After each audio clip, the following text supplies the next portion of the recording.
இன்றே டவுன்லோட் செய்து உங்கள் ஃபேவரட் ஷோக்களை என்ஜாய் பண்ணுங்க.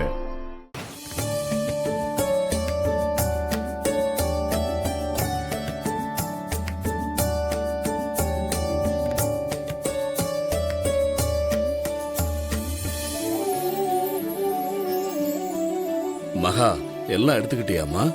எடுத்துக்கிட்டேன் தாத்தா. அவங்க கூடவே இருந்து ஜாக்கிரதையா பாத்துக்கணும். சரிங்க தாத்தா. இவ போறதே எனக்கு பிடிக்கல. இதுல இவ அவங்கள ஜாக்கிரதையா பாத்துக்கணுமா?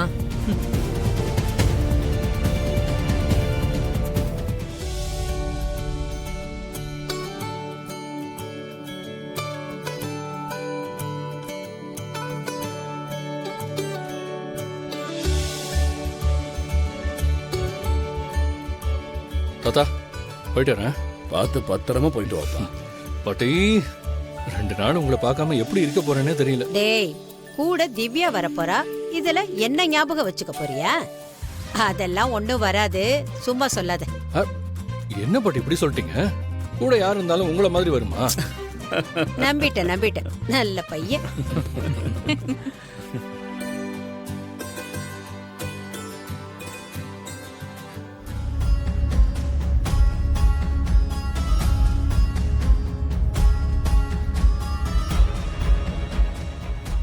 சொல்லுங்கம்மா. மகா, கொடைக்கானலுக்கு போகணும்னு திரு சொன்னதை கேட்டல?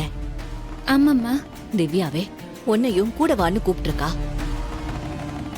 அந்த காளியப்பன் ஆசாரி அவரும் கொடைக்கானல்ல தான் இருப்பாருன்னு குருக்கள் தம்பி சொன்னது ஞாபகம் இருக்கா? இருக்குமா. நான் வேணா அந்த கொலுசை தரேன்.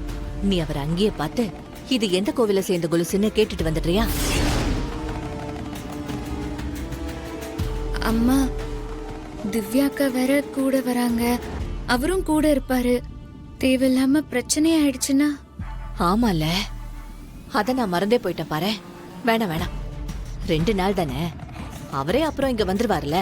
வந்ததும் அவரை போய் பாத்துக்கலாம். எப்படியும் நீயும் அதுக்குள்ள இங்க வந்துருவ. நாம 2 பேரும் சேர்ந்தே போய் அவரை பாத்துட்டு வந்துடலாம். இரு வந்துடுறேன்.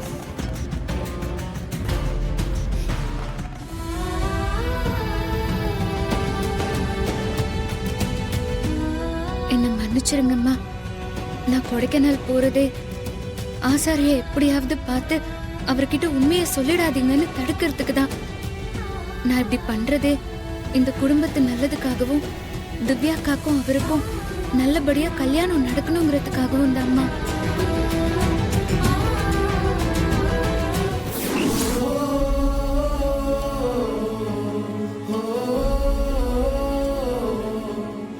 நான் வரேன்மா.